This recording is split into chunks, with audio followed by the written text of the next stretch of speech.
श्री कृष्ण विराजते आज कहाँ बतला दो ए सखी।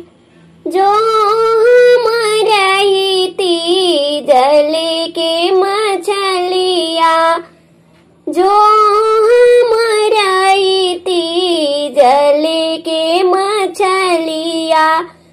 श्री कृष्ण करी थी स्नान चरण हम छुई थी सखी।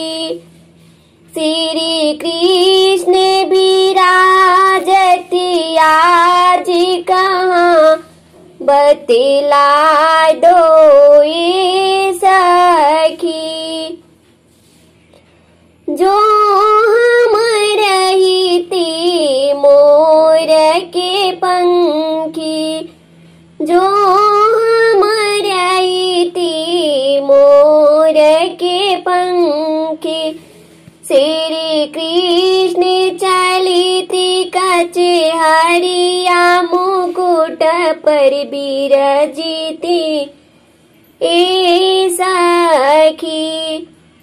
श्री कृष्ण